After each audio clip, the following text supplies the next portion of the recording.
Real is speaking your truth unapologetically, fearlessly towards a vision to make the world in your likeness of your values and own it.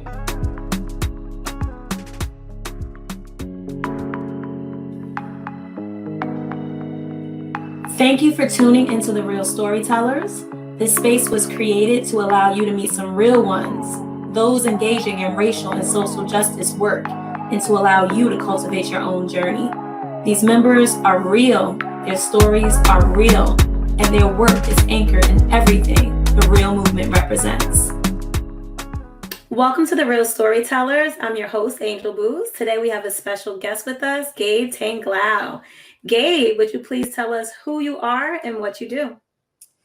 Hi, Angel. It's good to see you and be here with you today. I'm Gabriel Anthony Tanglao. I shared my middle name because my father's name is Gabriel Tanglao, and it's a tradition in our family that the eldest son is named after the father. But Anthony gives me my own identity and destiny, so I just wanted to shout out my pops on that while introducing myself, and also say that I am the son of a unionized nurse, so shout out to my mom and also all the professional nurses that are out there. And I'm of Filipino ancestry, so I actually wanted to lead with that because that's something that's formative to who I am and shaped how I show up in this world. So that's Absolutely. how I'll lead off. I appreciate your introduction. We want people to learn more about the people we have here in this space. And so sharing that absolutely gives us a glimpse into you in a way that some people may not otherwise receive. So thank you for that. Now, Gabe, can you share a story about a time when you knew you wanted to be a professional educator?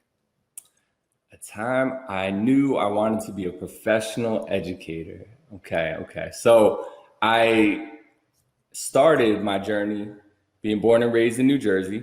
I know I mentioned I'm of Filipino ancestry. That means my parents migrated here from the Philippines. And my story mirrors many of the first generation immigrant stories where we were told the American dream narrative: if we focus in school, do well, we'll graduate, go on to college perhaps, and pursue a career that would make us wealthy in some ways, financially speaking. And I was very much of that mindset and started my journey as a business major in college at Pace University. I know I was listening to some of the real storytellers share a similar entry point into college, but it wasn't until my sophomore year of college where I took a course by choice, the literature of African peoples, with Professor Osei. And Professor Osei was one of those educators that was just life-changing, game-changing, so dynamic, so inspiring that I just wanted to be like her in many ways because she had such a formative impact, introducing me to texts and authors and poetry and music, just her energy and the way that she, and it filled the room with her passion that inspired me. So from that point, I actually changed my major to political science because I knew that business wasn't inspiring, igniting, lighting that passion for me the same way that Professor Osei did. So that was the moment that I knew I wanted to go into education. That's awesome. And there are so many educators out there who don't realize the power they have in influencing students. So to hear stories like that is just amazing because it really can just take one to kind of bring people into this profession. And I'm glad that you realized through your political science class with her that education was the route you wanted to go, because so many of us continue down that path of doing things we don't really want to do and find out much later that we actually want to do something else. So it's great that you actually listened to your heart and pursued something that was more dear to you. Absolutely. Angel, if you don't mind me layering in a little bit to that story too, one of the things that was a twist and turn, it wasn't instantly that I went on a path towards education. It was actually consciousness that Professor Osei brought to me that made me look around at the world differently. It challenged my worldview in so many different ways that political science was actually a pursuit whereby I wanted to affect change in the world. And it wasn't until later on when I became active in student activism with the Black Student Union, the Model United Nations, Freedom Through Knowledge Club, and started organizing on campus that I realized that education is connected to the activism and world-changing efforts that we were pursuing at the time. So Professor Osei planted that seed, and then many, many more educators beyond that, many, many more organizers beyond that cultivated that seed, which brought me to education. That's great. I'm glad you're able to pinpoint that moment, because ultimately that work brought you to us here at NJEA and to the real movement. So thank you, Professor Osei, for doing that for Gabe. Now, Gabe, in your work as an educator, can you share a story about the moment you became aware that racial equity is critical to our work? Yes, so many stories, but I'll offer a little context. When I joined the teaching profession, it was in 2010, and it was in the wake of the Great Recession.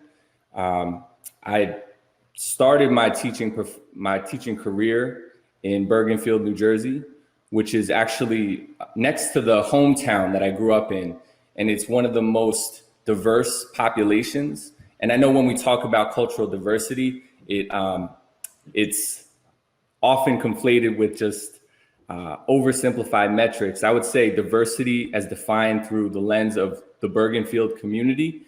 We're talking about a predominant Latino population, but very mixed within that aggregate group. So a variety of people from Dominican Republic, Colombia, Ecuador, Nicaragua, all of Mexico, and a variety of different Central American, South American communities of immigrant descent, bringing those students to the space. We also had a large Asian and Pacific Islander population.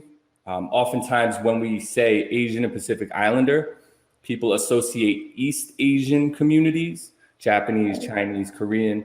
Although we did have many of those students present, Bergenfield actually has one of the largest Filipino populations in the state of New Jersey. And being of Filipino descent, there was a direct connection with that community. And also, of course, having a large Black student population, but that's varied as well and nuanced as well, because we had many families that were migrants from various African countries, first generation. So also in the same variety of diaspora that we see of African peoples across the United States. So when we talk about the white population within Bergenfield, we're also talking about people who are second and third generation Italian Americans, Irish Americans, and many, many more cultures and ethnicities. But I wanted to contextualize that because when I was teaching, I went in there understanding that socioeconomically, the district wasn't necessarily the most financially well-resourced community in terms of the families that existed within the community. It was a working class population, which I love and embrace, especially in Bergen County, which is a largely affluent, predominantly white set of townships, collection of townships. Right. So part of what I realized throughout my time at Bergenfield was the cultural wealth that was existing. So although there was not as much financial wealth that was concentrated within Bergenfield, there was just a vast richness of cultural wealth. But the time that I realized that racial equity had to extend beyond just celebrating diversity in a superficial or performative way was actually a moment where I look back and I struggle with this. There was a student of mine that, without disclosing details, had a history of behavioral issues detention, leading to compounding punishments. And I felt like having this student, and as I look back, now knowing what restorative justice is and understanding how zero tolerance policies and discipline policies actually disproportionately impact Black and brown children, I recognized in this student who, by the end of my school year with him, was sent to the alternative school. And the alternative school, as I understood it as a new teacher, was an opportunity in a way to remediate behaviors. But when you look at it and actually analyze it, it's actually one of the things that perpetuates the school to prison pipeline and the continued violence that happens and the push out of Black and brown children. So reflecting on that moment, that was a moment where I knew the racial equity conversation is deeper than just cultural celebrations. It's deeper and rooted in the institutional racism that we're seeing in our schools. Absolutely. And I kind of got chills hearing you tell that story, because I think so many of us want to believe that structures are put in place to truly benefit, but there are some put in place to be punitive, and it is intentional. It is set up for certain communities to fail. And it's also unfortunate that some of those punitive practices happen in some districts more than others, and it is usually associated with race.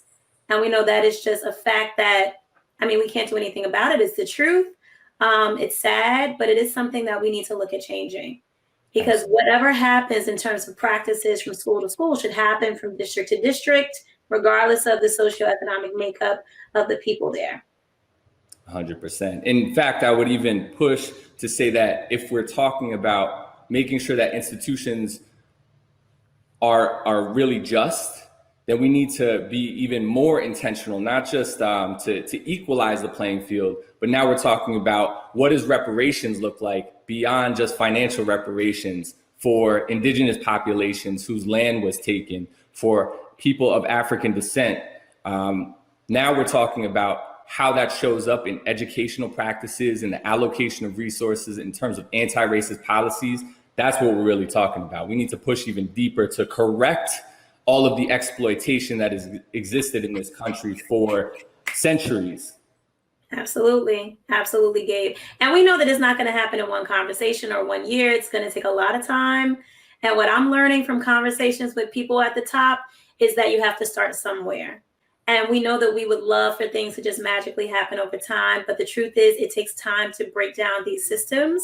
And I think that we are well on our way. So hopefully we'll see results sooner than later. Absolutely. All right. Now, Gabe, you are pretty much the visionary behind the reel, but I still have to pose this question to you. And so, Gabe, can you describe your relationship with the Real Movement? Describe my relationship with the Real Movement. Yes. I'll first say that if we define the Real Movement as the people who are committed, that are doing the work to transform New Jersey public schools for racial equity, affirmation, and literacy, then my relationship is connected to those individuals that are endeavoring in this movement together, many of whom you interviewed throughout this series. You yourself, a part of this movement, even the people that are not interviewed that are steeped in this work.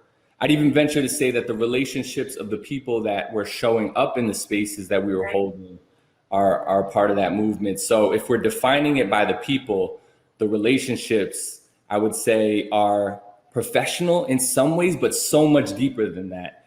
Because in these professional spaces, I feel like I've discovered people who are like-minded and like-hearted, share values, and I borrow that like-minded and like-hearted from one of the earlier episodes. Check it out if you haven't seen that episode. That's a gem that I'm carrying with me. But the relationships with the people in the movement are too complex to even name. I would just say that we share a passion, a commitment, a dedication, a focus on this racial equity, affirmation, and literacy work. If we were to define the Real Movement more broadly, then I would say that my relationship to the movement is actually connected throughout my lifetime. Before the real movement was named the real movement, I was connected to the movement for justice. Yeah. I was connected to the movement for global justice, global solidarity. Even just being of Filipino ancestry, I would say that my connection to the real movement extends throughout my lineage and my ancestors who were fighting for justice and fighting for freedom. So if we're talking about the connection to the real movement, it really depends on how we define it, because the way I understand the real movement, it's a name that we're elevating in this moment, in this context, but it is the same DNA of the justice movements that we're seeing across the country and across the globe today, and also across history throughout those who are historically marginalized and oppressed, people fighting for their own liberation. So the relationship's deep. I feel that it's very deep. And although some people don't have a name for it, they don't have a real movement, you're absolutely right in saying that that relationship starts when you realize something is wrong in this world. Something is wrong in situations that we're sometimes put in. And when you recognize that you can't stand for it, and you can't just sit back and be quiet, and you have to say something or you have to do something, you realize that your heart is rooted in this work more than you ever really realized. And you just can't sit still and let it keep happening.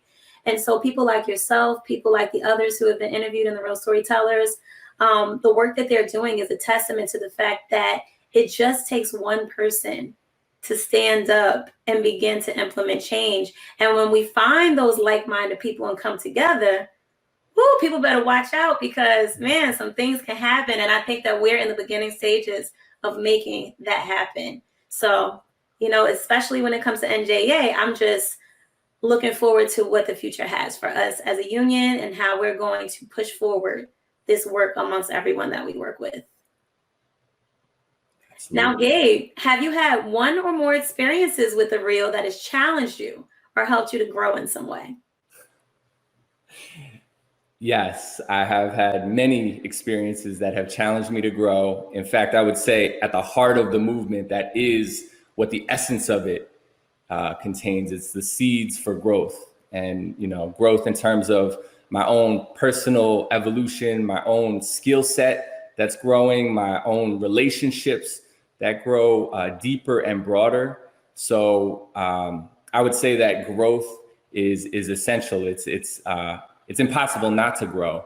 So I would offer just one brief story about the very beginnings of the real movement as we know it, and to contextualize that in the global pandemic, the deep economic recession, the spike in white nationalism, the revival that has caused a series of events that have led to the continued physical, psychological, and emotional violence that targets Black, Indigenous, Asian and Pacific Island, Latino, other people of color, queer communities, women and girls.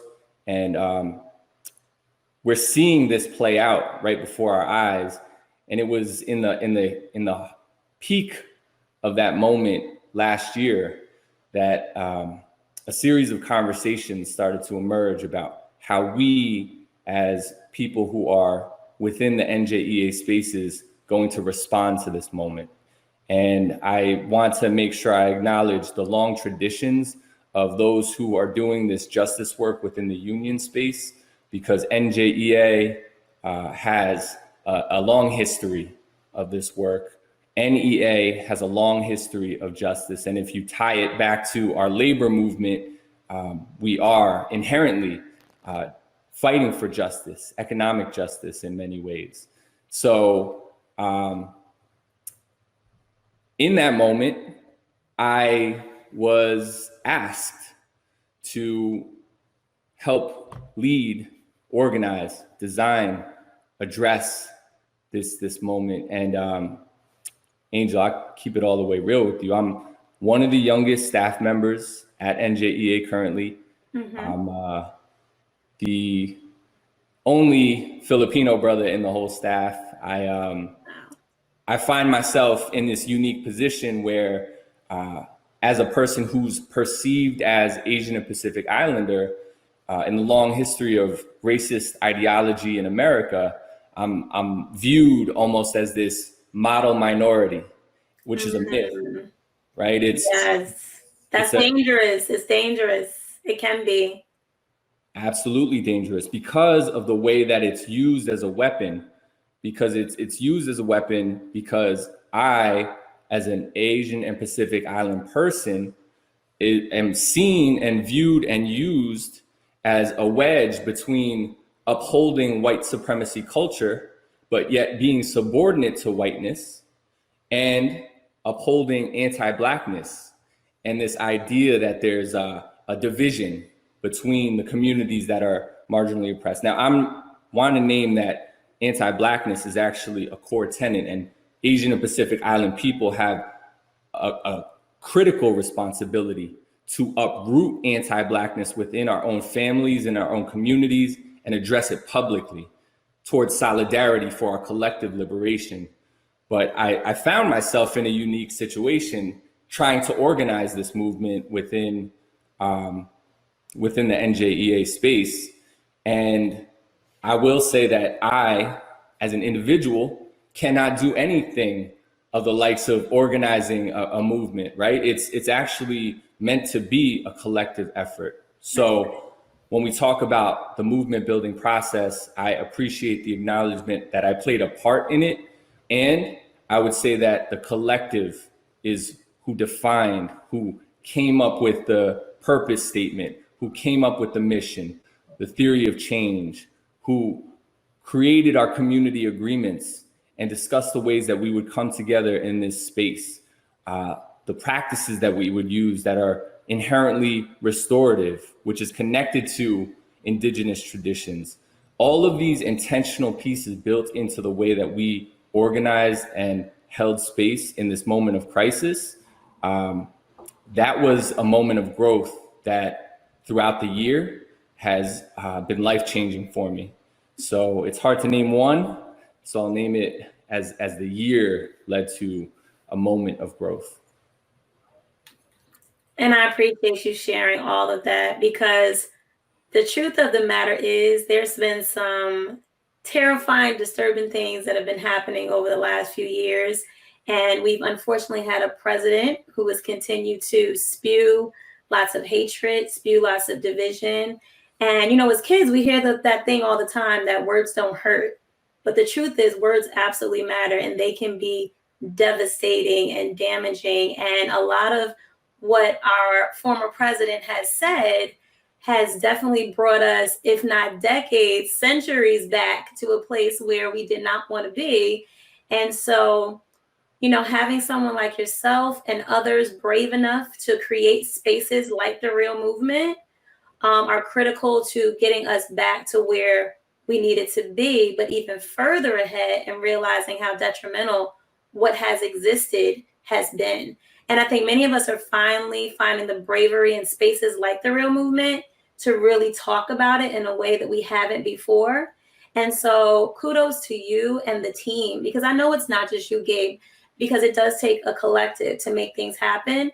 But thank God for all of your vision, because this work is so important. And I just hope that we can start to spread this kind of initiative across the country, and then hopefully even take it globally, because having these conversations all over the world are going to just, you know, I mean, we're going to change the world. I mean, that's all I can say. We're going to change the world, and it's going to start with us. I truly believe that. You already know we're going to change the world. We are changing the world. We are. I would even venture to say that, Angel, your point about the recent president is well received because it's part of it. And if you look at the colonial history of the United States of America, white supremacy culture has always been president, right? It's always been the leader. It's always been the rules, the laws, everything that we're seeing. So part of what we're trying to do too is decolonize our curriculum, indigenize our learning spaces, and change the world, indeed. It's true. And again, you know, we don't realize how powerful leadership can be. And even these presidents, these governors, these mayors, they don't realize the power they have. And if they just were brave enough to do something different and didn't fall in line with that white supremacy culture and that way of being and that way of being expected to behave, things could have changed a long time ago.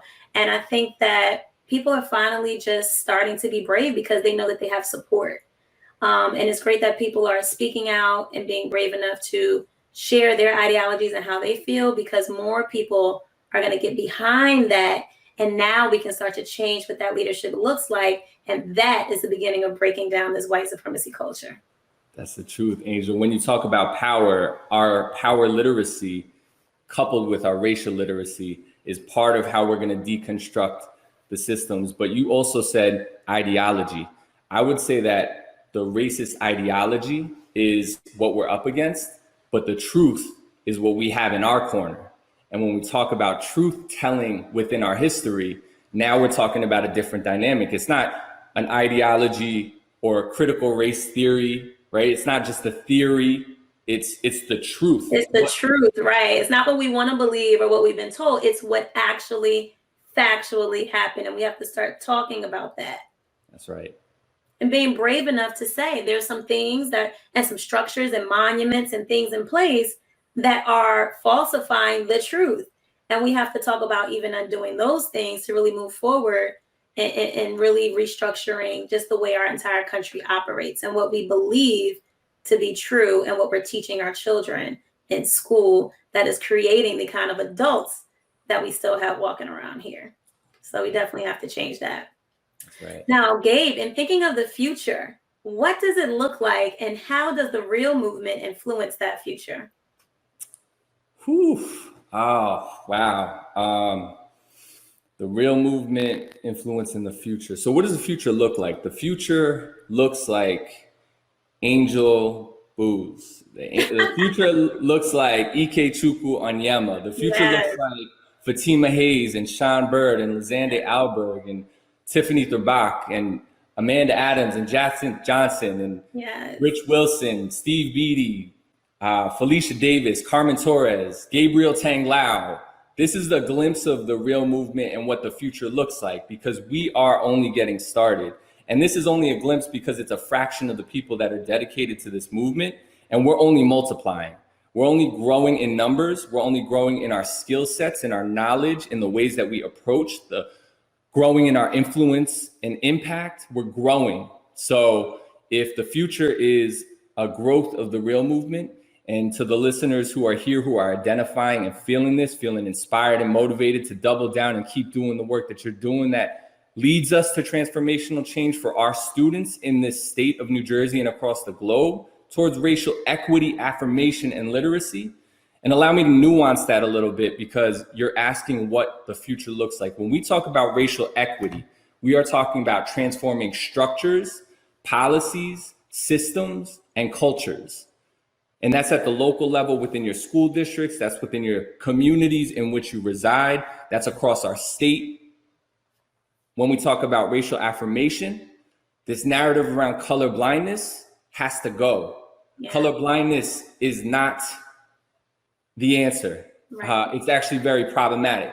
And racial affirmation recognizes that we as Black, Indigenous, Asian and Pacific Islander, Latino, Latina, Latinx, and other people of color are resilient in these systems of oppression. And through that resilience, we have forms of cultural wealth that are unique to our being, that add value to our schools, that add value to our organizations, that add value to our society.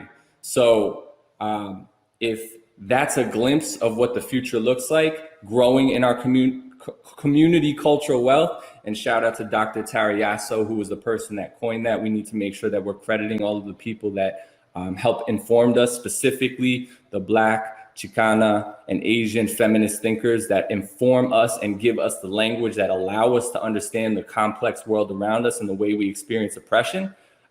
Credit them. Let's make sure we do that as part of our practice.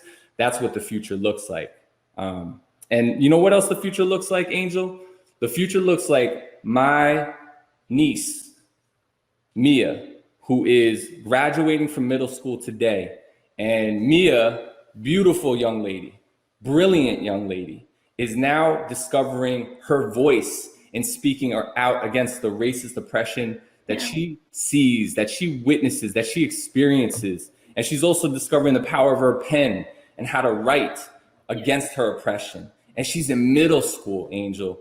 And if she is a sign of things to come in the movement, then we're in good hands, because it's time. It's time. And that's what the future looks like. The future sounds like us having these conversations. The future smells like what does it smell like? It smells like fresh bread, because we need to break bread and make peace, because everybody out here is trying to make war and conflict. We need to be rooted in our humanity and our dignity in a way that we recognize that peace is the way forward. And that's not soft. And soft is actually a patriarchal construct, the idea that being soft is problematic. In fact, softness, kindness are things that are strength and something that's beautiful. So Angel, that's what the future looks, sounds, smells, and tastes like to me. I love it. I love it. And I love how you spoke of your niece, Nia, because these young people have me so excited and inspired. When we watch the news, we see the Black Lives Matter movement and all these different movements that are happening. And there's so many young people out here in the streets. And these young people have a lot of power and influence over their parents, their grandparents, and they may actually begin to change minds and change hearts. And these young people are one day going to be in positions of power where they can change so much. So, we talk about position, we talk about power, and we have to, even now, in our positions, seek to take those positions that can be changing. And I know some people may not want to hear that. I'm a person who didn't always want to hear that. But, position is extremely important. Running for office, making sure that you're in positions where you're making real decisions that are going to influence schools and influence school districts, influence cities, influence states, influence, the country, are critical, because we see what can happen when we have dangerous people in position who can undo so much good that has started to happen. So hopefully these young people, us, our elders, understand that seeking position is extremely important, because that's where real change happens. I'm excited about the new leadership that NJEA is going to have. And I hope that people get more excited about the possibility of them taking position and what that power can really do for all of us. Absolutely. Angel, when you keep the narrative of power, it helps demystify it in so many ways, which is important, because people who are usually from the progressive side of politics often shy away from power or turned off by power. But the nuance I wanted to also offer is that it must be rooted in collective power and collective liberation. Because if we are only seeking individual power and individual pursuits, then we will get destroyed by the system, discredited by the system, manipulated by the system, co-opted by the system. So we need to stay connected to that collective spirit, grounded in our community agreements, grounded in our vision, living our theory of change. So Angel, yes, all of that and more. Yes, and that idea of this individualism, we know is not good. And I think so many of us operate in that way because of just our history in the past of people trying to divide us. But it is important to stay unified and to work together, because we accomplish more together. So although one of us may hold that position, understand there's a team of people behind the best leaders who actually are the ones who are influencing that change, although it's coming from the leader's mouth. That's right. So absolutely. All right, now, Gabe, if you had to create a hashtag for your work, what would that hashtag be? Hashtag for my work. Angel, I think this conversation helped me realize what I would want the hashtag to be. Hashtag I am real. And when I say hashtag I am real, I mean I, Gabriel Anthony Tanglao, am real. I mean hashtag I am real, Angel is real. Hashtag all of our storyteller crew real. To the listeners who identify with this movement, hashtag I am real. We're gonna set it off with that. Now, Gabe, in 1 minute or less, can you tell me why the real movement is vital right now? The real movement is vital right now because we are in a moment coming out of this global pandemic that we all experience collective trauma. And in some cases, in many cases, those of us who are part of communities that have been historically marginalized and oppressed, we are in a moment where we need to summon more deeply our resilience and resistance against those who seek to destroy us. And we need to make sure we're investing in our health, in our joy, in our wellness, in our thriving, in our surviving, and making sure that we share that cultural wealth and cultivating that cultural wealth, growing our young folks to be able to cultivate their own cultural wealth and joy and wellness and well-being. So it's critical that we do that right now because we're in a moment in history where they're coming for us and we need to push back and survive and thrive. I absolutely agree with you. And the unfortunate part is sometimes when we start to show up differently and we are surviving and thriving and doing those things, it creates so much fear in the minds and in the hearts of people who spew that white supremacy culture. And so we have to be vigilant. We have to continue to push. And we have to understand that no matter what anyone does, it should not stop us. And I think that eventually people will have to change because they won't have any choice. There'll be so many of us that will overwhelm the ones who still exist who aren't like-minded. It's not a choice. Indeed. They won't have a choice. We don't have a choice. We're changing the game. We're here. We're going to be our best selves as a community. It's a new era. It's a new era. Absolutely. So, Gabe, do you have any final thoughts that you would like to share with the audience? Yes, I do. Just a final thought in this season of The Real Storytellers.